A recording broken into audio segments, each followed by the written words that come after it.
Hi everyone, my name is Emily Potter and I am the host of the Living the Dream Video Summit. I am so excited for the summit because what I'm doing is bringing together presenters from around the world and I'm asking them one question. How are you living the dream? I want to ask these people that I respect because I see so many of us inhibited with insecurities and doubts and reasons and excuses why we're not living the dream. And I truly believe that that's what we came here to do. So I want to ask that question of Reiki masters, energy workers, life coaches, business coaches. And today we have a musician that I get to ask, someone I respect deeply. So I am so honored to now ask him how he is living the dream in all different kinds of questions. We go to Ottawa, Canada. Welcome, Eric Mandala. Blessings, everyone. So pleased to meet you. I want everyone to know how we met. We have a fantastic gathering of people coming together, and Eric is someone who isn't just a musician, but he's found a way to connect to actually embodying love and light and peace, and he radiates it through music. That's how I see you, Eric. I don't know if you knew that, but that's how I see you. So it's my pleasure to ask you these questions because you are absolutely living the dream. So my first question to you, your musical focus is very much not a one-dimensional experience. I want you to tell us in your own words, what is the purpose and the message of your music? Mm-hmm. Well, I think I found the purpose and the through of my life through basically world travels. And so what I did was I was not satisfied with life and the limitations that was given to me, and so I bought a one-way ticket to Asia, and so I traveled. Basically, I started traveling because a lot of people are always asking, how do you do it? You know, I need money. And I said, you don't need money because I proved you don't need money. All you have to do is just go. So that's what I did. I bought a one-way ticket to Bali, Indonesia, because I heard they believed in magic there. So I was like, we have we're always in our heads here, but they're deeply spiritual, culturally spiritual. Everyone agrees to believe in magic. And so through their collective belief, magic exists because we create our own realities through our collective belief. So I arrived in this place, and I ended up going from another country to another country to another country to another country to another country, and traveled many countries. And eventually I gave away everything, so I had nothing except my music, and I had a Buddhist bowl as well. So every day I'd wake up and I'd start meditating, and I'd bring out my Buddhist bowl and I'd start playing music on the streets of India, and there and along all over different places. I was living that kind of lifestyle, and I realized that the true purpose in life is to spread the love. And then I wondered, well, what is the way? Everyone has their way to spread their love, their gifts, their talents. So how to activate those talents toward spreading the love? And I realized that the music was the way that I could spread the love to the most people in the most places. So I use that as my tool to spread the love to everyone. Oh, and there it is. There it is. Everyone just do that, okay? And the summit's over because that's all we need to know. What I'm really hearing you say is that you trusted it, Eric, because I'm going to be asking you how you do it too, because a lot of people have this scarcity mindset when it comes to musicians actually making a living from their music. I get that all the time from people. Oh, it's nice that you're doing that nice little hobby, but you can't really make it a profession. And that's just not my reality. It's not yours. I'm so excited that we are interviewing you because you have actually proven it to be true, that you were willing to trust it. I actually want to tell people more about who you are. You're not just a musician. You also are the producer, composer, multi-instrumentalist, instrument maker, which I am excited to hear more about. A world traveler is very much defining of who you are. And I actually want to ask you, out of all of the different kinds of gatherings and festivals and world stages that you've been on, what's your favorite kind of performance to do? What's your favorite kind of gig to do? Well, I mean, I love all different types of music. As I was saying, I do a sound healing music for yoga, world music, electronic music, produced, composed in the studio, online, all types of different ways to reach out to people and to spread the love through the music that way. And really, people have come to me and they said, oh, I had a headache before the show and I feel great, or you just make me feel so comfortable. And really, it's come down to the beginning. I actually studied theater originally, and so we were doing a show. We were playing a character, and then the theater is like all of the arts combined together, the closest to life. So I started to focus on one of those points within the mandala to focus to, and I started to do musical performance. And so basically this universal language, I discovered that's something that everyone needs, this universal language, the music, basically. I don't know if I'm getting on some tangent. I actually would love to. I'd love to hear. Can you share with us just so many? You've been to hundreds of countries. I think you said 6 continents that you've been to. Out of all of them, this is so not going to be easy for you to answer. Can you share with us one of the most exhilarating performances that you remember? Right. Tell us one example of an exhilarating performance. And you said, this is me living the dream. This is why it's it. Tell us about that.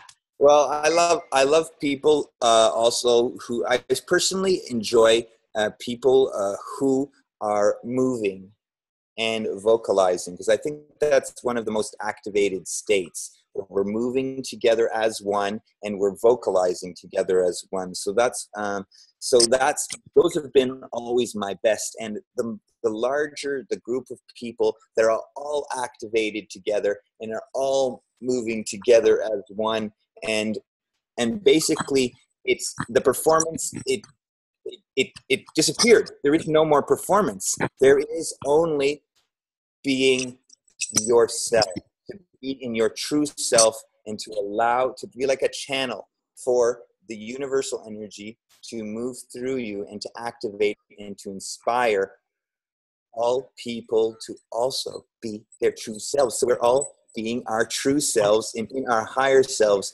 together, moving and vocalizing and being as one. So those are basically all of those. I'm not very good at saying favorites because I love it all. So people are always like, what is your favorite? I'm like, it's here now is the favorite. So I would say the show right now is the best show.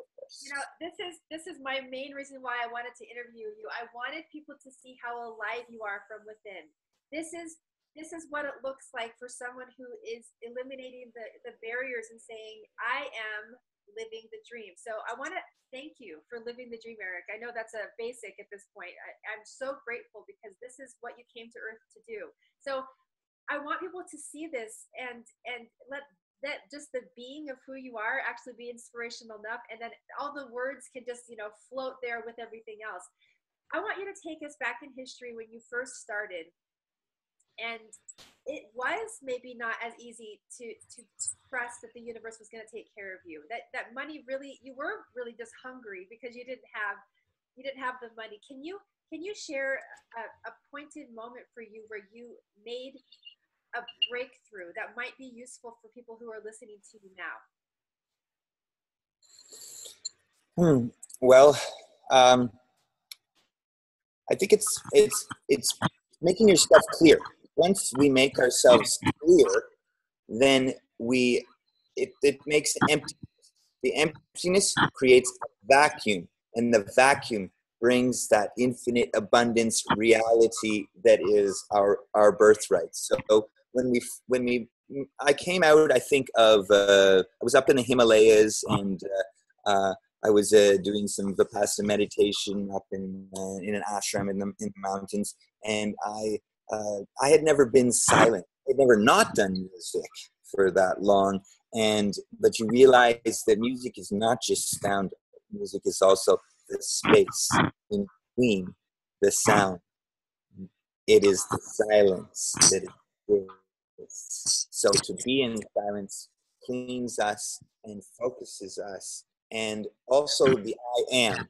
So it's I am this, I am, and it's also focusing even what you want. You just say I am this, or and then let you have to let go of time attachment, and slowly it because this paradigm, this samsara, we're behind, but actually if our essence, our energies are completely in this realm of no time and no space and instant manifestation. So we instantly manifest that, and then we just be patient and continue focusing and slowly moving in the direction, and then it manifests for us. You know, what's key about what you're saying, when people signed up for this summit, they asked questions that they want me to ask the presenters. And one of the questions was about time. So I specifically heard them say, just people who are really busy, just crazy busy, they have this relationship with time that's scarce. And you brought something in that's a new relationship with time, of trusting the timing of things. I really appreciate hearing that when someone is living the dream, you have dedicated your life to living this dream. And so you're not trying to be in a rush, whatever it looks like, the highs and the lows, everything. Would you agree with that that's true for you? Yes, and it's also important for us to feel everything we're feeling, and really not to judge what we're feeling, and even if we're scared or if we're angry or if we're joyful, and to really feel our emotions fully. Okay. I feel like that by itself could be just enough of what you could possibly say, and it could be the most honoring thing to give our audience right now, because I sense that people listening are seeing you, and I want you to know this man is a very successful performer, musician. He's over 15 albums. You're on the road always. You are booked solid, like all year round. I'm amazed that you can even do this right now with us. You've made this. The dream has sprouted and become a humongous, beautiful tree. And you've connected with a lot of musicians around the world too. So I'm sure people can listen to this, and especially if they're right at the beginning of their dream, hearing that you can actually trust the divine timing is really, really powerful. I have a specific question for you that is a little bit of a turn. This is something I know about you. So the way that we also met is that you hosted me when I came and performed in Ottawa. And one of the things, especially with musicians, that I have found is that people have a lot of comparisons. When they have insecurities and doubts about their gifts, they compare themselves to someone who's down the road or that's more talented or something. And I feel like that's something that you don't do. You opened your arms to me with pure generosity and saying, whoever you are in the world as a musician, we're not trying to be in comparison or competition. Can you share with our audience, people who are struggling with comparing, competitions, criticisms, jealousy, anything like that you feel like what might be a contribution for them while they're learning how to celebrate each other? Well, with the realization that we are one, and that everything is one, then we can celebrate that someone that we are perhaps jealous about. Actually, what we really are is celebrating them, and it's just not understanding the way to fully approach this emotion that we're feeling. And also people who are going along your direction, and we can study them as well, and study what have they been doing, where, like, what I like to do is, the artists that I find that I'm similar to, I say, okay, where are they playing? You know, oh, they played this festival. Well, I should probably, you know, remember that and, you know, contact that festival, you know, to, and, you know, so this time is I basically, I study all of my friends, all of my community, and what's working, and to also embody that, but to really to celebrate that we are one, and that what is someone is the success of someone is also the success of us. So what I heard two pointed things I want to actually emphasize. One is that you basically have a belief that we are all actually celebrating each other, but maybe if it looks like it's jealousy or criticism, it's just a little bit tilted. It's actually truly celebration. We actually are celebrating because of that's what I heard you say. And I've never even. Yeah, it's like it was basically I realized actually the anxiety, like being nervous, is actually excitement. And it's the same thing with just when we look at this basically it's a sensation. It starts as a sensation, and then we start to try to compute with our brains, what is this sensation I'm feeling? It feels intense, and then we're like, oh, if we like it, if we decide, oh, I'm excited, or if we don't like it, oh, I'm nervous. So it's basically the drama of I like or I don't like, but actually it's the same sensation, nervousness and excitement. So a lot of them are the same sensations, but actually we're with our brain putting some stories that we believe upon it. I think that would probably give a lot of people hope that's actually a true perception that we could actually embrace instead of the story of jealousy and criticism and comparisons. Thank you for that insight. The second thing I heard you say is really pointed. Also, it's instead of comparing, you said that you study your peers, your colleagues, or people who are other musicians who have the same kind of direction that you have. You're not actually comparing who's better, who's not. You're actually studying them, learning from them. Did I get that correct? Yes, that's exactly, I think, the way to evolve. And that's one of these, we're evolving the collective consciousness. Fantastic. Well, I'll secretly tell you that is one. We have different genres, but I'm so studying you, Eric. Like, don't know. Actually, you're down the road from where I'm going, and I'm like, aha! That's one reason why I wanted to interview you. Just like. Thank you for sharing also your beautiful and basically one was the angels and Right. yeah, the angel was it the music agent who is the angel, and connecting me with my many guides that are all putting me on the right path, that are making me learn the right things and helping me to spread the love in the best way that I can. It feels good to share each other's gifts, much more than to compare and isolate. It's just amazing.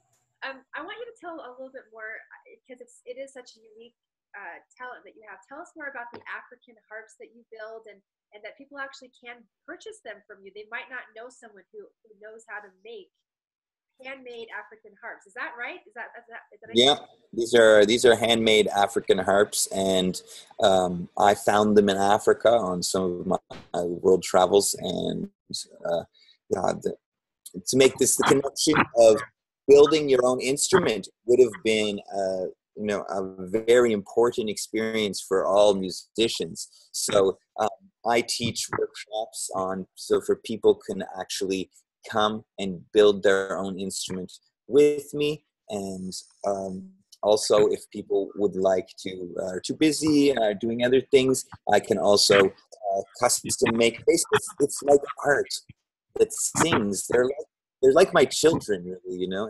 And you make them, you bring them into the world, and they start to sing, and then you have to learn to let go of them, and then they go off and have their journeys and their love affairs. What a pleasure. So with all of that, I know that you pointed it out a little bit earlier. It's something that everyone is interested in knowing about other people's journeys. Is And then I want to just hear if there's anything else that you feel insightful or that could be insightful for our audience about money. How, if you connect your heart with the audience right now, you have people right now listening to you who are going to their full-time jobs that they don't really particularly love, and they're a musician, Eric. They're sitting there wanting so badly to quit their day job and travel the world like you are, and they're just craving it. They just know they're good enough. They know they can, and yet they have not been able to do it because of the fear of what if I lose my house. And so many reasons why they don't want to do it.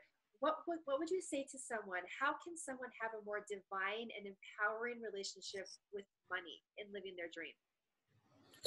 Yeah, it's true that really we need to quit our day job, as in, if you love what you do, that's wonderful. But if just really ask, is this really what I'm meant to be doing? Is this for my higher good? Ask your higher self that, and then when you get that answer, to trust that answer. And then, but it's a long road, so we must be ready to live cheaply, to, as they say, starving artists. There was times when I had no food. Oh yes, many times. And then what I realized is, you realize you don't need that house, you don't need that food, you don't need really anything, actually. And that is empowering to yourself to realize, I don't need any of this.